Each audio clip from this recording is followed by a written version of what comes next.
Hello mga kaludi. Yan ang tanghali. Ituturo ko kayo sa aming kusina kung gaano kalawak. Baka po malula kayo kung gaano kalawak ang kusina namin. Ito po. Ito po ang gate namin. Ito po yung gate namin, oh. Open the gate. Ito po. Ito po muna tayo sa aming lutuan. Yan po. Ang iitim. Ayan po. Ito naman po mga gatungan. Ito po yung lagayan ng ingredient namin. Ito. At dito naman po tayo sa aming lababo. Bagong lababo namin. May grate po. Ayan po. Diba? May tubig na po.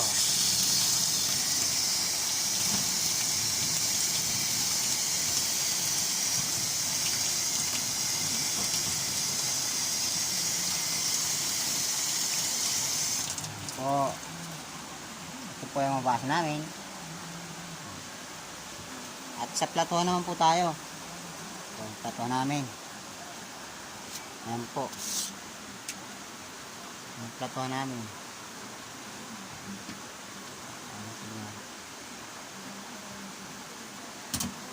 At dito naman po tayo sa aming lamesa. Ayan po, pakita ko sa inyo. Kaayos na po yan.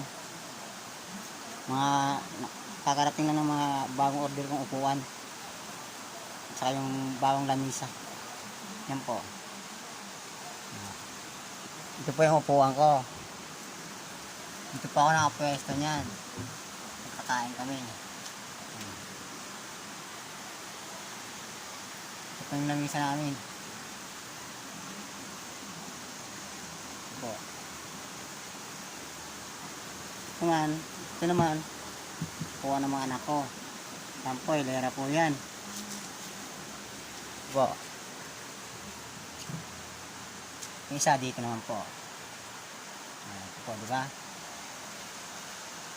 Ito po ang kainan namin dito. At dito po, may natutulog po dito sa duyan. Ito. Yung duyan na ito, may natutulog po dito. Ito. May-ari nito, yung tatay ko. Pag umaga, dito siya. Tapos, aalis ayon. Pabalik yun ng gabi.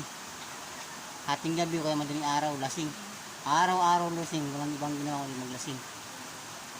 Pag may trabaho yun, staying siya doon, hindi umuwi dito. Pag walang trabaho, tambay. Dito sa bahay katambay. May 5 doon, hindi nagbibigay yun.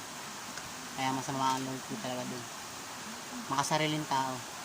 Kahit tatay ko yun, nasabi ko yung ganun ugali. Hindi maganda. Hindi pagkatularan. Simula pagkabata, ganun talaga siya. Kailanman hindi siya ay nagbigay ng magandang halimbawa. Hindi siya magandang tularan. Dito po siya naglalagi. Umalis po ngayon eh. Pabalik na naman yung gabi. Kaya madaling araw, lasing na naman yun. Araw-araw lasing.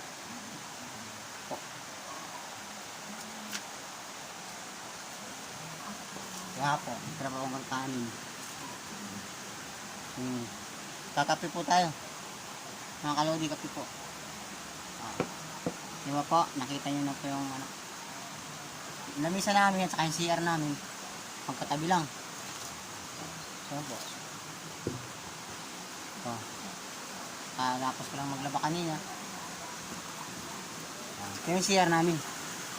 Halos magkakatabi lang. Diba? Napakalawak po.